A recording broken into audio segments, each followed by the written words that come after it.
हमने एक जगह पर ऐसे वर्णन किया तो एक व्यक्ति था जो वहाँ का मालिक था फार्म हाउस का, वो थोड़ा नास्तिक था।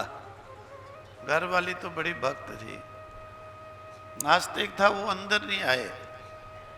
8 दिन घर वाली को गेट पे छोड़े, गाड़ी से उतारे और बाहर से चला जाए। वो भी कहती ये भी सुने, इससे भी कुछ ज्ञान हो, अच्छा है। नहीं नहीं, अंदर नहीं। हम एक बार बाहर शाम को वॉक कर रहे थे, मिल गया तो उसके कान में पड़ा होगा, कहता है आपने कहा कि बड़े भाग्य से होता है तो तब भगवान का नाम श्रवण, ऐसे क्या होता है, स्पीकर चल रहा है सब सुन रहे। मैंने कहा भाई ठीक, ऐसा कर तुम। उसके बगीचे में कोई 40-50 लेबर थी, अंगूरों का बगीचा था। मैंने कहा ये कितने रुपए दिहाड़ी देते हो इनको? कहता 300 रुपये। बड़ी पुरानी बात है, 35 साल पुरानी। मैंने कहा काम 8 घंटे काम धूप में, गर्मियों का टाइम था थोड़ा, 8 घंटे उसको गुडाई कराता है। मैंने कहा सबको इकट्ठा करो। मैंने कहा भाई तुमको 300 की जगह हम देंगे 600 डबल। धूप की जगह तुमने मजे से पेड़ों के नीचे छाया में बैठ करके राम राम राम राम राम, बस मजे से माला फेरनी है, मेहनत नहीं करनी है। कल से तुम इधर आ जाओ। सब के सब कहने लगे नहीं महाराज, हमें नहीं चाहिए ये। वो भी कहने लगा अरे मूर्खो, मैं 300 रुपये देता हूँ, स्वामी जी 600 देंगे।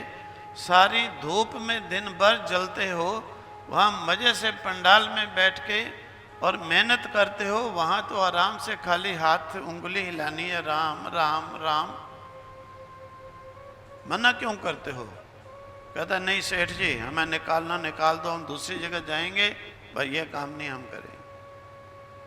मैंने कहा देखा भाई, तुम कह रहा था कि ये कौन नहीं कर सकता है।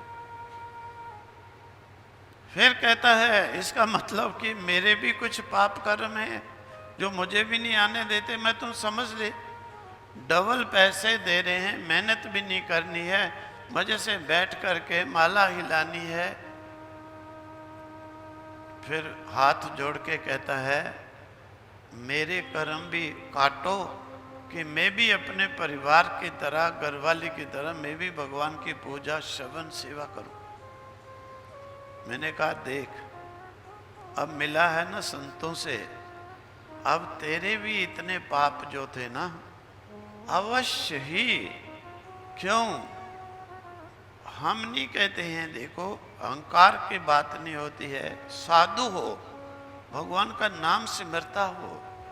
इसी श्रीमद् भागवत में भक्ति ने कहा कि साधु नाम तब दर्शनम, हे नारद जी महाराज आपके दर्शन से ही बड़े बड़े पाप नष्ट हो जाते हैं। मैंने कहा देख, आज मिला है ना, सुना है, वार्तालाप भी किया है, अवश्य अगर नहीं तेरे पाप कटने होते, नहीं आता हमारे पास, दूर से चला जाता, कभी नहीं करता। ये बहाना बनता है, एक बहाना बनता है भक्ति करने के लिए। ना जाने भगवान कौन से रास्ते से, कहां से बहाना बना करके पहुंचाते हैं।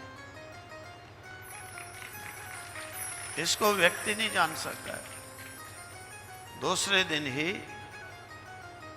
सुबेरे से लेकर शाम तक, उसके बाद जितनी जिंदगी जिया, जहां प्रोग्राम हो, कुंभ मेला हो, मतलब सुबेरे चाय पी के इतना व्यक्ति होकर के भी पूरा शाम तक सेवा में, बर्तन, लंगर, थाली, मतलब 10 मिनट कभी वेस्ट नहीं करना जब तक जिए।